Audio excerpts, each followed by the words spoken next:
With that vow his mother went away and left him there alone, his heart inflamed for the sashed and lovely girl they'd wrenched away from him against his will. Meanwhile Odysseus drew in close to Chryse island, bearing the splendid sacrifice in the vessel's hold. And once they had entered the harbor deep in bays, they furled and stowed the sail in the black ship. They lowered the mast by the forestays smoothly, quickly let it down on the forked mast crutch, and rowed her into a mooring under oars.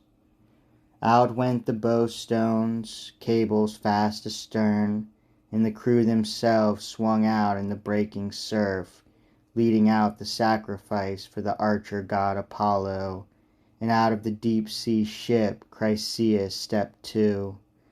Then tactful Odysseus led her up to the altar, placing her in her loving father's arms, and said, "Chryses, the lord of men, Agamemnon sent me here to bring your daughter back and perform a sacrifice, a grand sacrifice to Apollo, for all Achaea's sake, so we can appease the god who's loosed such grief and torment on the Argives."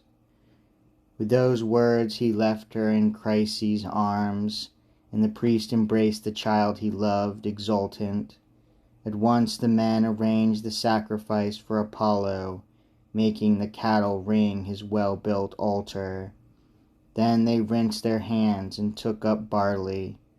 Rising among them, Chryses stretched his arms to the sky and prayed in a high, resounding voice, "Hear me, Apollo, god of the silver bow, who strides the walls of Chryse and Scylla sacrosanct, lord and power of Tenedos. If you honored me last time and heard my prayer and rained destruction down on all Achaea's ranks, now bring my prayer to pass once more.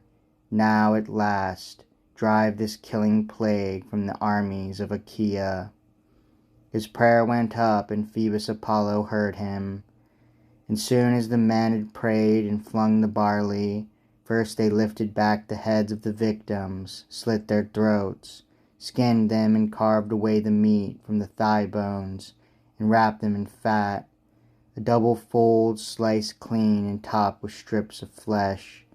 And the old man burned these over dried split wood, and over the quarters poured out glistening wine, while the young men at his side held 5-pronged forks.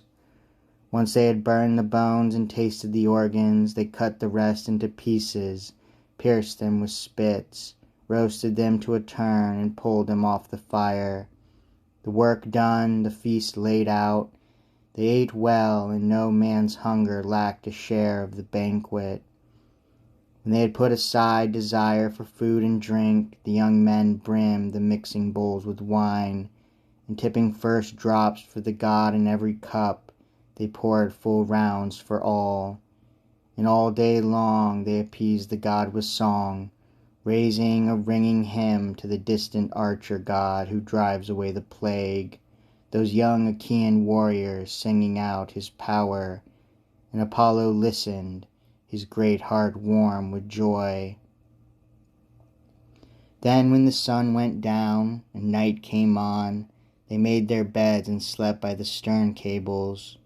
When young Dawn with her rose-red fingers shone once more, they set sail for the main encampment of Achaea. The archer sent them a bracing following wind. They stepped the mast, spread white sails wide. The wind hit full and the canvas bellied out, and a dark blue wave, foaming up at the bow, sang out loud and strong as the ship made way, skimming the white caps, cutting toward her goal. And once offshore of Achaea's vast encampment, they eased her in and hauled the black ship high, far up on the sand, and shored her up with timbers. Then they scattered, each to his own ship and shelter.